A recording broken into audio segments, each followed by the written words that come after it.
To come here by the police when they were down in town. This is where they told us to go. So we came here, out of sight, out of mind. Well, apparently we ain't out of mind anymore because they want this land for something. We don't know what it is, but we've got till Monday morning when they come in here and force us to leave here. We ain't done nothing to nobody. All we're doing is trying to survive, trying to live. That whole right to rest thing. Just because we're houseless does not mean we do not have rights.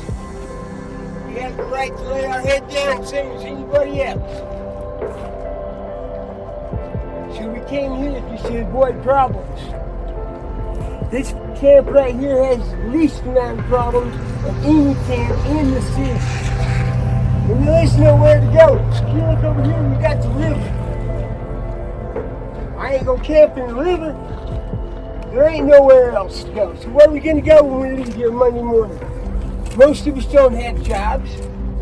We don't have means to go get a motel or an apartment. If we did, we'd have been there. Trust and believe.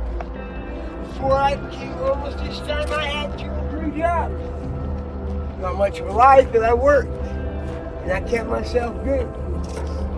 Now, all of a sudden, that ain't good enough. A lot of people here have come here today to tell the police, no, you can't push us that far, because if you push us too far, we fall down, we got nothing.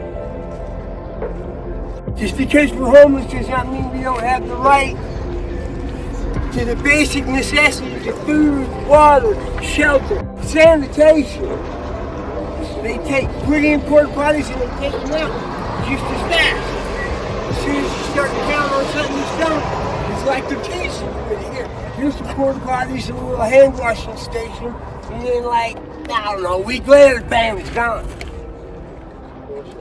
I got up one day to go to the porta potty and restroom down here, and I just been in there the night before I got up, walked down that house to sleep, and it was gone. I thought we got robbed. But no, they came and picked it up. It's like the city's teasing us, and that's what they're doing now. We got nowhere else to go, so we got to stand. That dang sure ain't going into that river to sleep. And I'd like to thank all of y'all for coming out here and supporting us in this today. It means a lot to me. Hell, I ain't even from this state, I'm from Arizona. I've been here a long time. And this reminds me back in the day in Arizona, whenever you had a problem, you stood up, people stood up with you because it was wrong. So we stood up for what was right. Thank you all for coming. There's going to be a couple more people come up talking today. Thank you. I would just like to say that the only reason, I want everybody to know that the only reason that me and my boyfriend are homeless because I have epilepsy and I only get SSI. That's not enough to even buy a crappy apartment somewhere here in Denver. And the only reason that my boyfriend doesn't work is because he takes care of me.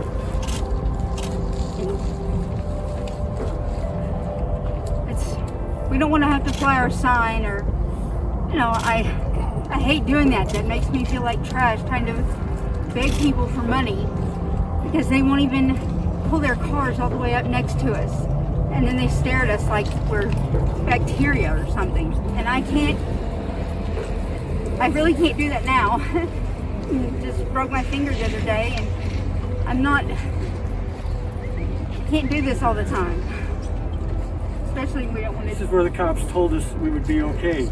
And apparently it's not the place where we're going to be okay. How long ago did they tell you that? Less than a month. Maybe 3 weeks ago. Yeah. How many sweeps have you been in? Oh, geez. At least a half dozen. And is that just during the pandemic or Yeah. even before? Just during the pandemic? And just the other night, whenever the bad snow came in, we didn't know that apparently we'd placed our tent in the wrong area. There's holes in the floor of our tent because it's And- so moving it all over the town. You know? Yeah. And everything we got, our clothes and all got wet, so. Yeah, we pretty much lost everything. So I don't have enough money to, replace the tent, our sleeping bags, and now our clothes. I can't keep doing this. And we really don't have the money to pay for a motel or something. You said you've been moved from one spot to another by the police. Could you tell us some of the spots that you've been at?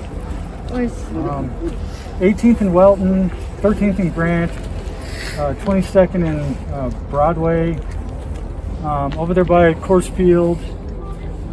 We've camped all along the river here by ourselves. Every place we camp, we never leave a mess. We always pick up our trash. We try and stay away from everybody just because we don't want to be, in the mix of whatever else is going on out there that we don't want to be a part of. And it's just not enough, If there was somewhere else we could go and try and get, some sort of a chance to just, do better, then we would. And I thought that was here, but apparently it's not. I don't know where we're going to go tomorrow. We're not waiting for Monday. We're leaving tomorrow, but I don't know where we're going to go. What was the encampment that you were in before? And when the police told you should come here? It was on 22nd and Curtis or Broadway. Right over 22nd was St. Francis Center. Gotcha. And you said that was like 3 or 4 weeks ago? Yeah, about 3 weeks ago. Any of these sweeps, have the police offered you any services or housing? They offered to put us in a motel room for like 2 or 3 days, but that's a temporary. Yeah, that was only temporary once. thing. Were you ever offered housing? No. Never. How have the police generally conducted themselves around Some of Like them they're way up here and we're way down there. Yeah. Not all of them, no, but for the most part. Some of them have been extremely rude. Are you dealing with the same police officers with each sweep? The one guy that sticks out the most, that has been a good guy and talked with us about things is Toby. I don't know his last name, but I'm sure a lot of homeless people here probably know him too. But that's what he does is work with the homeless. So, I had a home in Michigan. I had a car, I had a job, I owned my own business, and I was doing fine. I was self-supporting. Apparently something popped up and I got in trouble and I was brought back to Colorado. August 27th, I was released from Arapahoe County Jail. It was a 3-year probation sentence and nowhere to go. I have no family.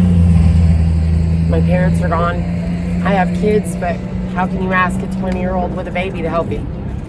You can't. You're supposed to be helping them. My business suffered. I lost my home up there. I can't afford to live here, and because of my background, I can't get a job anywhere. Now, those are my choices that I had made, but it really sucks. I ran into family, and he brought me here to Crossroads. Had it been not for that, I wouldn't be okay. I don't know how to survive the wintertime, the cold. It's hard. I've never ever had to do anything like this, to my wife, or when we don't have clothes. When I got out, I had nothing except for the clothes I had on my back. I had zero. And everybody pulls together and they help each other.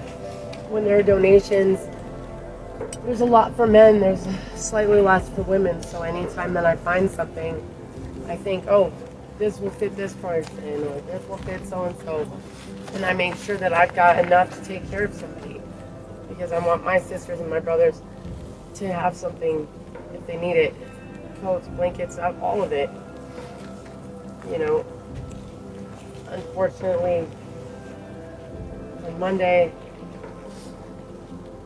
I have no plan. I have no backup plan. What am I going to get rid of and what can I get rid of? What is not detrimental to my survival? I have probably 10 blankets. How am I going to get it to where I'm going? I don't have means. I don't have a car. I don't have friends with cars because my friends are here with me. So, not all circumstances are the same. I have to really humble myself to ask for help as it is. I'm stubborn. But to have to ask somebody for 50 cents so that I have enough for a drink, that's an eye-opener. It's huge. The looks that I get makes me feel like I'm less than, but I'm not less than. None of us are. Just because you have a job or a home or car or whatever you have doesn't make you better than me, and it sure doesn't make me less than you. It's sad that we get put in this situation. We take care of each other, we help each other, and might actually help other people out in other communities as well. I mean, isn't that what you're supposed to do for mankind? Just help each other? There's more hatred and hurt than there is love and caring. You know, I am the change that I want to be when I see it in the world. I don't know why it's so hard for everybody else. Thank you. But I mean, think about it. You have a tent, if you're lucky to have a tent. That's a decent, I mean, some are small, but some are decent size. How are you going to carry that? If you have no bike cart, hell, even a grocery cart, because now the stores have stopped you from taking those. So how are you going to get anything? You're going to put it on a sled and drag it with you? I mean, it's 50 pounds easy with just your basic materials, not including food, water, hygiene, some clothes. It's at least 50 to 100 pounds easy just in one small thing. That's a start. That's just what you sleep in. Like what you wear, the daily use. You have pots, pans, a vacuum cleaner, all that stuff. You can use the stove. We have to pack all that stuff. Mm-hmm. And the level of pressure is picked up in the last 2 years with the sweeps. They used to just go, okay, you guys, and then they'd let us pack up, and then as soon as everybody's packed up, they walk away. Now they start at one end, and by the time they get to the other end, if you ain't got it with you, you're done. It's gone. It's gone. It's destroyed. There are some of us that have, like, okay, so when I go for job interviews, do you know how embarrassing it is? Because my hands are the way they are. They're cracked. They're dry. They are dirty, even though I will sit in the bathroom for at least 20 minutes scrubbing my hands because I don't want them to look this way. Just to go and apply for a job that I know I'm not going to get, but I'm still trying. We keep getting kicked down, and it kills you inside. Every little bit, it takes a piece of you away. I've actually had people say, other people that are homeless as well, ask me for money, and I say to them, I'm sorry, I'm in the same position as you. And then they look at me, and I do my best to at least try to dress how I used to, look how I used to, because I'm trying to hold on to a part of that. And that in itself is really hard. So when someone's looking at me and I'm looking back at them and we look completely different, but we're in the same position, they think I'm full of it. When I'm asking somebody, hey, do you have 50 cents? Honestly, I have a higher chance of getting something donated to me than some others that are homeless, because I do make myself look nicer. It just looks like somebody just didn't have enough, and hey, it's cool. But if I'm standing on a corner, I'm wearing my dirty sweatpants because I haven't been able to do laundry in a month, and my hair's in a messy bun and I've got dirt on my face, then they look at me different completely, and they're not going to give me anything. Like Bethany said, they roll up their windows when they're right by, or they walk away, or they ignore me completely. I always have a comment of, thank you, I appreciate your help, even your acknowledgement. Even though they said nothing to me, they definitely made sure they didn't look at me. We heard a couple of stories about people who had police told them to come here. Do you know how common that story is with folks that you're staying here with? Since I've been here, I've seen more new faces since the sweep started, especially. More and more and more. There's nowhere for anybody to go. They have cleaned everything out. You know, one day I've got this person as my neighbor, and then all of a sudden, within less than 24 hours, 3 more or 5 more around me pop up. I didn't even know they came around. Didn't know where they came from. You know, and it's just a cold reality, and it's sad to see that we're literally being pushed to nothing. We already have nothing. We barely cling to our self-respect, our dignity, and love for ourselves and to each other. And then now they're just trying to wipe what away. What more can you take from us? As somebody who maybe isn't accustomed to the process of the system, have you tried going into the housing options and applications? Can you tell us what that's like for somebody maybe who's never seen it before? I never saw it before. Right. And I still don't know all the resources that are out there. People keep telling me about places to go and whatnot. And waiting list for the housing, mile long. I'm doing this to others over here. The waiting list that just came today, all the coliseums are full. All of the things are doing for Jesus Saves. Everything is full. Everything. Full. I try to work with people just like this young lady over here. But I got to carry a backpack to them. Y'all don't understand what I go through. Y'all understand. I know y'all don't. Want to be angry at me though, because you don't understand. Now I understand. Huh? Y'all don't know nothing about it. Ain't got to do. It has nothing to do with any of this other stuff, this housing and stuff. How you thinking about housing when you thinking about living? Your focus is somewhere you can't focus.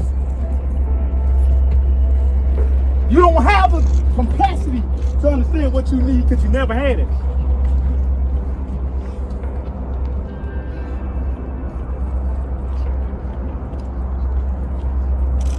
And then don't let them be a man of God. Now you even lower, because everybody takes from you, and you can't do nothing about it because you don't want to hurt them for real. And they know this, and they take advantage of you.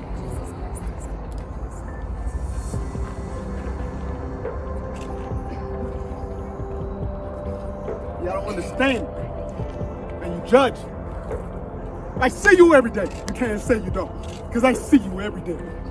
Judging, thinking something different, thinking you're greater. I'm less. I'm the reason why this country is built. Period. But you're telling me I'm less than you.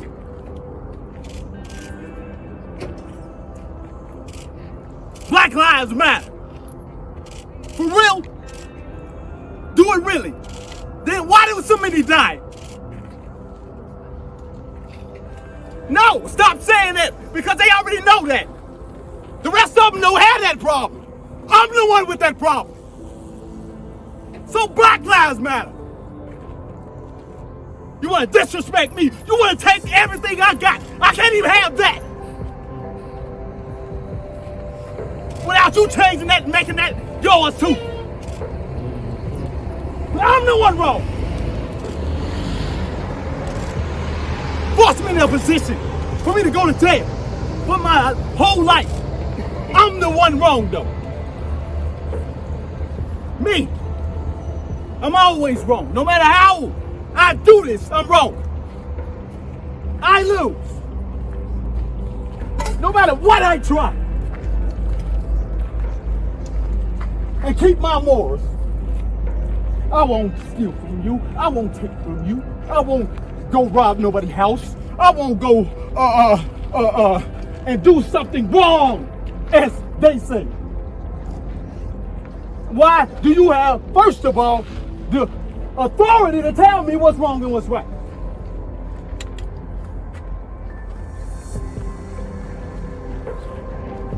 A structure, a system that doesn't do anything for nothing but itself. and continuously tell others, this is what I'm doing it for.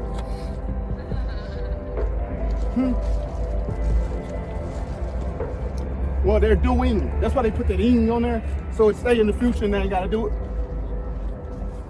Just saying, bro.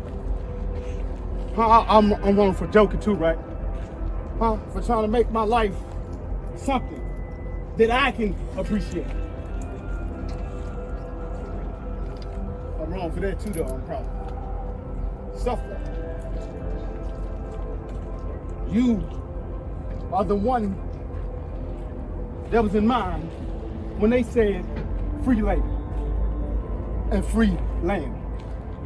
Then come back and everybody gets a part of this, but the one that gave it, that made that happen. You want to give everybody else grants, loans. Why don't I get one? And I'm the one that made you able to do that. Everybody get, you know what I'm saying? These different funds, these different things that they get to put in their head. So everybody else start down there, and I'm down here somewhere.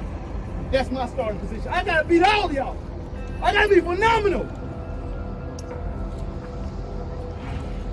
I gotta teach myself too, because don't nobody know. How do I win? Everybody around me, they don't know the way either. And I gotta follow them. Them the ones I gotta follow. Somebody blind. So he can walk me off this cliff. He don't know, he can't see either. And I just don't know because I just don't know. And if I do know, I'm targeted and I'm destroyed. I'm not protected. Hey, I'm a target right now for speaking this. You don't supposed to have this kind of mindset. Who are you? You didn't even graduate high school.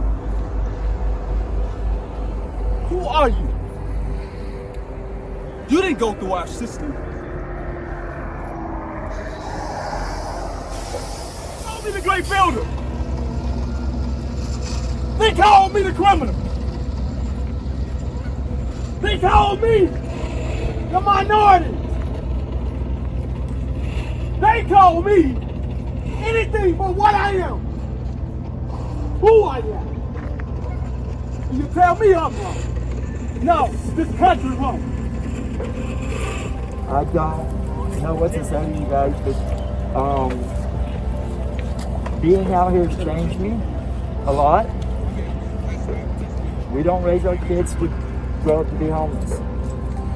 And when you're out here, it's harder. I've got injured since I've been out here.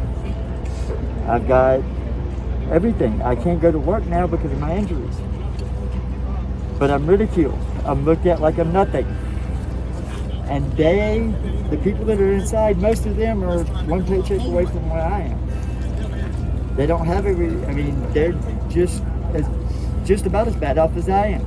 But they look at me like I'm a piece of crap. So what are we gonna do? They make us move every time we get set up. They told us that this was gonna be a FEMA camp, and now they're making us move. The city, they were told that the judges have said that the sweeps are illegal, they're still doing them. We're tired of it. We just want a place to where we can lay down our heads and sleep safe at night and don't have to worry about the cops coming through and sweeping us, making us move. We sit on the park bench and talking to each other. The cops come up and make us move because we're not supposed to be there. It's a park bench in the park. Why aren't we supposed to be there? Everybody else can, but we're not. We go into a park and they watch us like we're animals. They take pictures of us. They come through here and take pictures of us. Why? We're done. We want to stand up. All of us can't, but a few of us will. What we do from there, we don't know. They're probably going to throw us in jail. Most of us don't care. We're tired of it. They can't keep us there long because of COVID. When COVID started, they left us alone. They didn't do anything to us. Now, they started the sweeps again, and they're getting worse. The cops are getting worse. The people are getting worse. Every time they come up, they speed down here if they see somebody out on the road. They speed down through here, try to hit us. I'm not even kidding. If you want us to be nice to you, be nice to us. I was raised, I'm from the South. I was raised to give respect. You earn respect, you don't give it. And if you want us to give you respect, give us respect. The reason for all the trash and everything else, because we got tired of it. A lot of people got tired of it. I'm not a messy person. I try to keep everything clean. It's hard. But some of the people I look down on it, but I don't blame them. They're sick of them telling us that we're dirty. So we show them how dirty we are. I get it. That's all I got to say. Does the city provide any trash cans for you to even put your No, trash we have to go steal them behind so much so that we have a trash can. Or we have to buy them ourselves. They don't even, trash bags, no. No, we don't get anything hardly. Homeless Out Loud helps us. Some of the other places help us, but most of them their hands are tied. They can't only offer us what they have. And donations, get ready. We try to get tents. My tent that I'm staying in right now has holes in it because people don't care. And I have no way to get another tent. I was in the hospital for a while. When I got out my tent, everything I had was gone. So I didn't have a tent, I didn't have nowhere to go, and it was just about winter. And I almost froze to death the first snowstorm. How do you access water? A lot of the people that come out here to feed bring a lot of water, so we usually get that, or most places won't even let you get water without money or whatever. You have to buy something or something like that. So the city isn't seeing to it that you get water or have trash removal. That's having to happen through your neighbors. But the water that we get here are from volunteers that come out here and feed us. I do know that. The city don't provide water. They don't provide anything. The ones that are in the shelters down here, most of the shelters are full right now because of COVID. Every time we go down there, they're full. This shelter has closed down. Crossroads have closed down. They only allow 50 and over. We can't go in there. Let's see, people in programs can go to mission. Jesus Saves.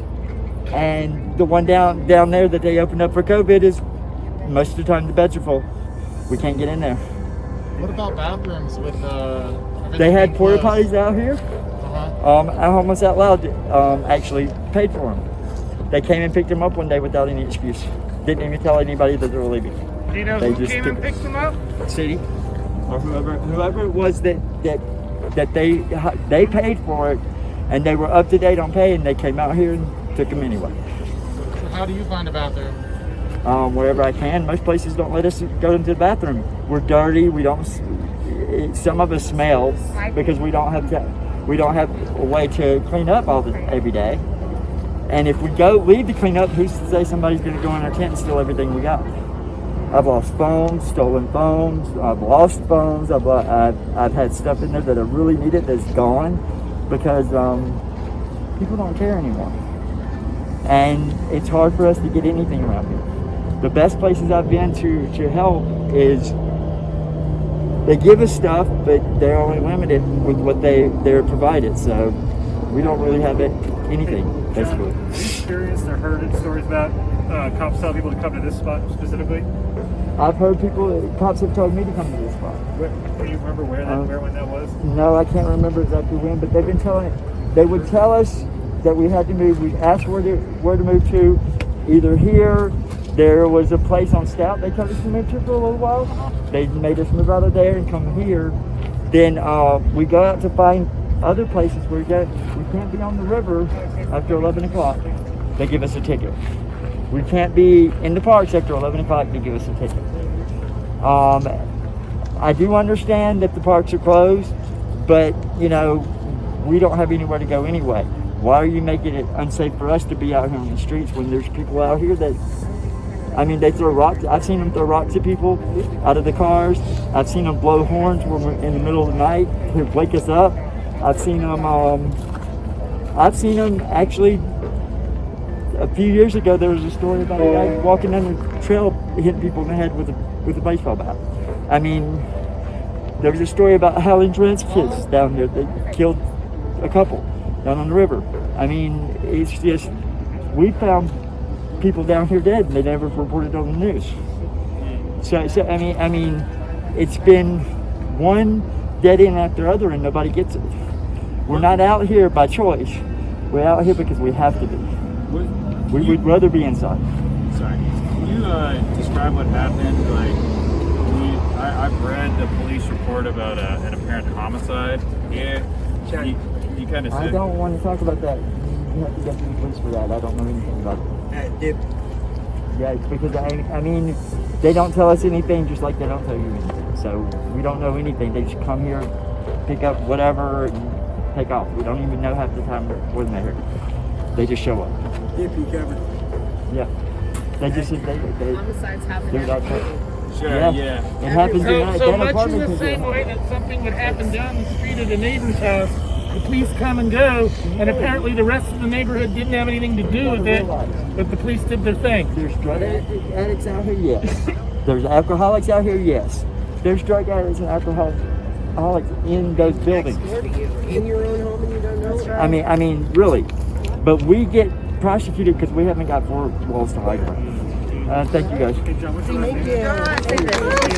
All right, y'all. Thank you for your patience. We got one more speaker, and then I'll answer a couple of questions, and then we're good. Thank y'all for being so patient with us and listening to everything we say. We really, really appreciate it. Sarah. Hello, how are you guys? My name is Sierra Hamilton, and I'm a sovereign individual who is also pro se litigant. I reside here at the Crossroad Camp, and it has been a blessing. I'd like to start by thanking God. Thanks be to Him in the name of Jesus Christ. Amen. And God bless those who have noticed us and been donating all the contributions to our necessities. You truly are angels who have answered my prayers. I've waited a couple of years to see results like these. I've been houseless for about 5 years and have observed many negatives that the people out here have to endure. And it is endearing. I know it seems like it might be the easy route, but honestly speaking, and coming from someone who knows, it's a lot harder than I ever imagined.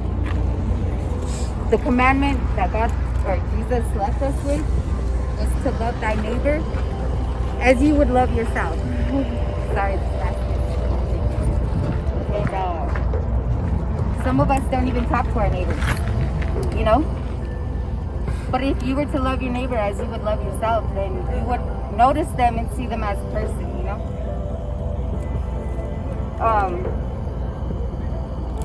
Being moved around for the past 5 years has been like, I felt like stuck in this trance, you know?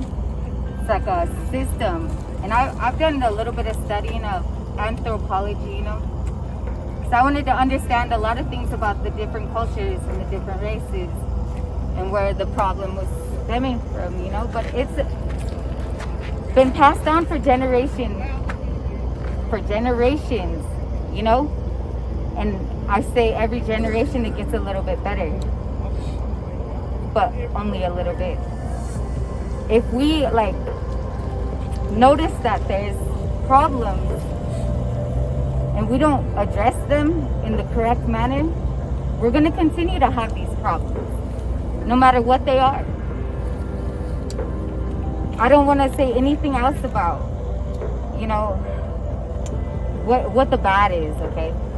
Because it's truly been a blessing, and I am ever grateful because my prayers have been answered. I don't have to get up and move every 2 days. And when I first came out here, it was every night that I had to move. I lived out of my backpack. And now I have blankets, I can actually stay warm. I'm not freezing. I hate to be cold. I mean, and if I could go inside, I would. Definitely. Give me a house. Give me a place to stay. Keep me warm, you know? But it's not that easy. Especially after being in this trance and developing a system different from the one that I was used to. Now I'm used to this one, and it's gonna be harder to go back into that society lifestyle. I don't care who you are, it's not a light switch. You learn by experience. Sorry guys, I cannot do the face mask, but you learn by experience, and then you develop, you know, a system, something that you know, become used to, and it just doesn't go off. You know, you can't push a button and say, okay, let's go back. You know, we're gonna have to find some kind of common ground somewhere along the line, and if we don't notice that, then that's our own ignorance. But I believe for us to move forward and get along, we're gonna have to find that common ground no matter what. And I think it would be easier to do than to fight each other, you know, and see each other as bad or enemies, because I don't have any enemies. I mean, I love my neighbor as I would love myself, to the best of my ability, you know? I mean, they used to call it fake, you know, because people aren't used to that. But I do, and I live by it, and I'm guided by the Holy Spirit.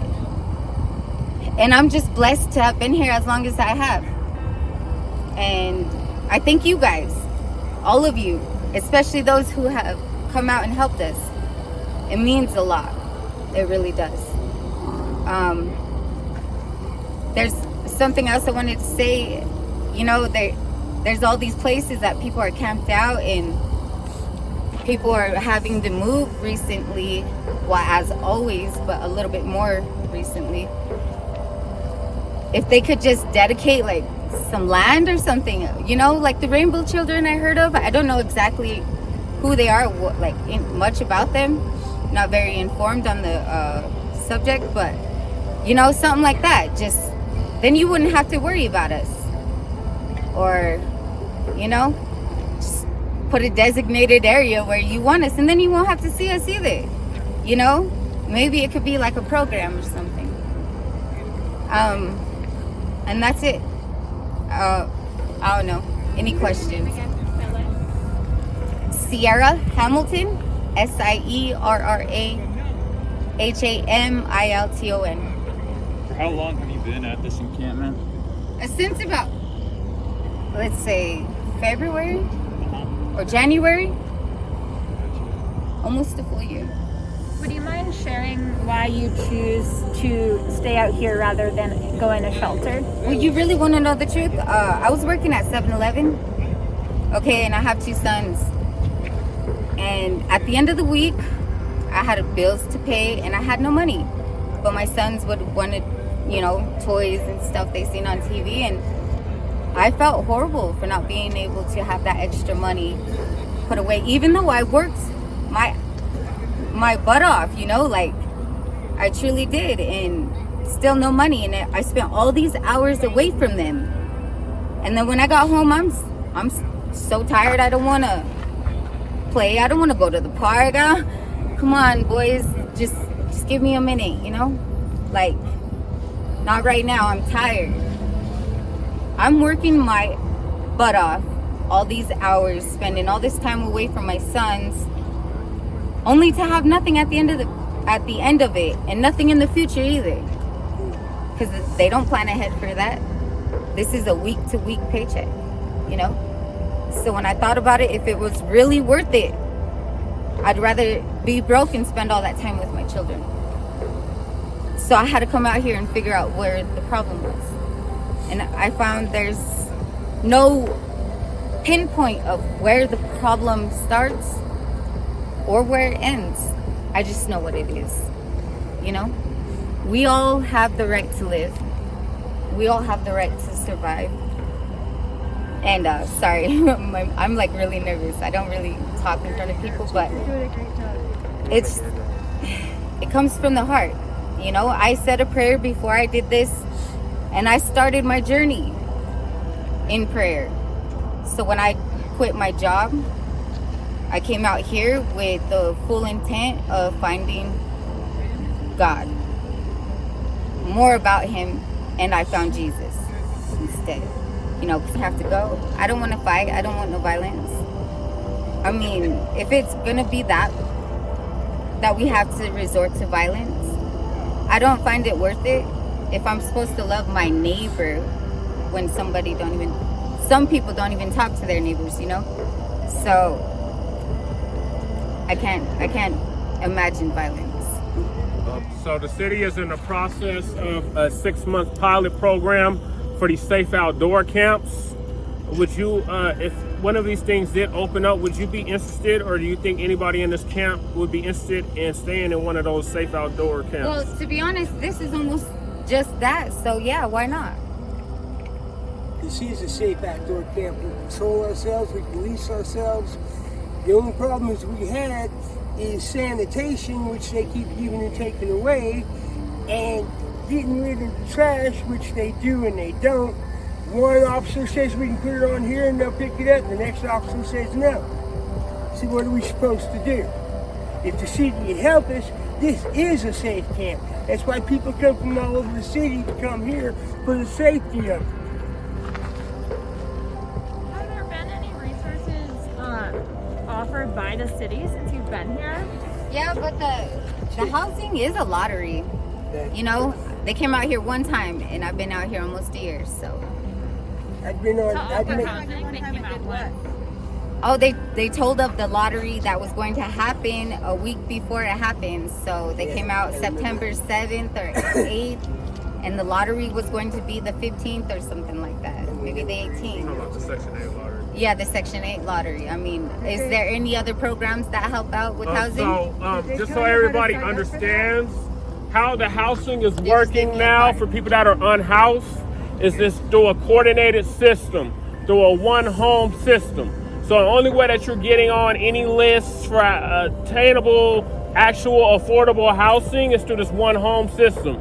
So you have to either be a client at the Coalition for the Homeless and have a case manager, or you have to be a client at MHCD Mental Health Center of Denver and be a client with them and have a case manager as well. Is there any other options? And you have to take the VI SPDAT, which is a vulnerability index, which it's also racist. It's racist as hell. No, and they not grade only you that, on it's discrimination how because a lot vulnerable of they feel people that you are. can't sign up for that program. Why? Do you Because they're have felons. a computer to sign up for lottery? They're felons. And a lot of us out here I'm not a felon. You know, I have no record, but there's a lot of people out here that do, and they can't sign up for that program. And then you got families who can't even live together because of that. Yeah, people. So they would have to separate their families just to sign the application. People like me who are And yes, military, I don't have PTSD, we can't go into a shelter, we can't go into a program. Computer, but I do have access to it. We're the library, taking off the program still, before we ever get into it. How am I supposed to sign up for that? You know, if it's libraries are closed. Right. COVID-19, another issue. It's been a wonderful year, though. You know, limited with resources, but God and Jesus, they're an unlimited resource, always. And they Would you say constantly giving to me, and I feel spoiled. I swear I do. Would you say it's been a good year because you've had the stability of the camp? No, I would say the foundation of Jesus, a solid rock, you know? That's what has been my blessing. Because literally, I feel like Jesus is here, present among us right now. Very strong. Do you know approximate how many people are in this camp that will be displaced one day? I say over 300. We go all the way around the block. Rough estimate's about 300 souls in this camp. That's the least, I would say, not the most. Well, how long has this encampment been here? I've been here a year. And I pretty much helped start this encampment. So is that since last December or I go last October. last October? So we've been here a little over a year, yes. It started out with 4 tents, me and 3 others, and now we're all the way around the block because everybody keeps coming here when they sweep the other camps. Yes.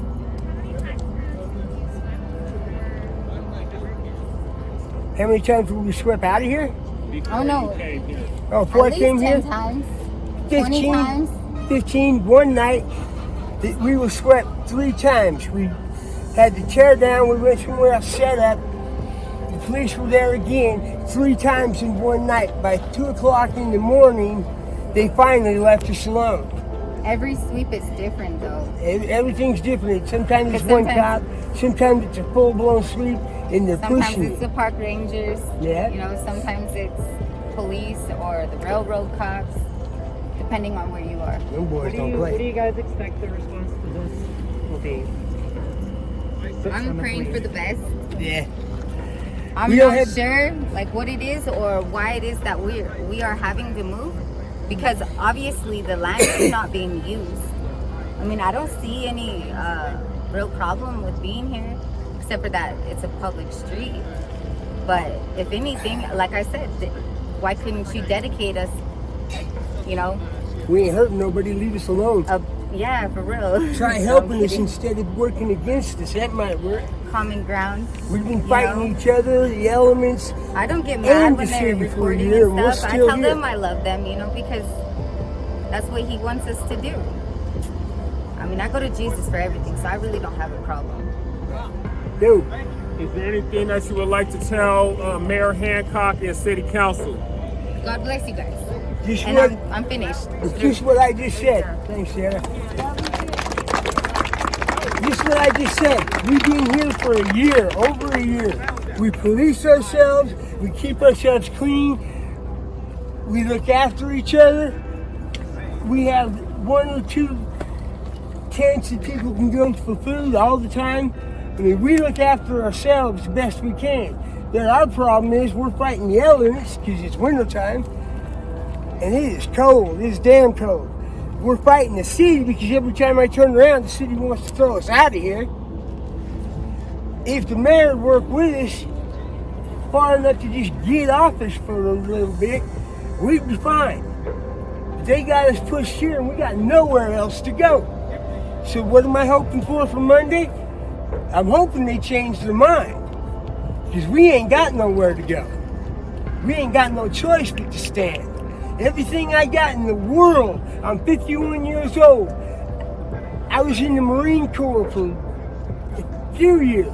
All I got's in that tent right over there. That's everything I own. And I'm not gonna have somebody come through here and push me to where I have to leave half of it because it's all essential. Without it, I'm gonna freeze to death and starve to death. And I'm too fat for that. Yes. So the last few sweeps have up to like 15 cop cars come through. I don't know if you were aware of that, but like, how does that make you feel? Like, there's been a lot of cops coming. How's that make me feel? Makes me wish that they would spend that money on something else. Like resources to help us. Like the porta potties to help us. The sanitation, the washing, just straight help us instead of spending that money. 15 officers come down here and tell me I gotta leave my stuff. You push me to where there is nothing else. There's a drop off here. How much money does that cost you to chase me around for a year? What could that money be used for? We got a big old water tank down there that somebody just gave us and donated to us, and they come by and fill that thing every week. But then I got an officer over here telling me that I got to tow over the line, and that just cost me $150. Just have him come up and say it. Why can't you use that money to do something else? We got to go somewhere. We're not just going to disappear. We're off, we're outside, out of mind out here. There's other camps doing what they're doing, and welcome to it. But out here, We police ourselves, we take care of ourselves, we do the best we can. And why not help us out a little bit?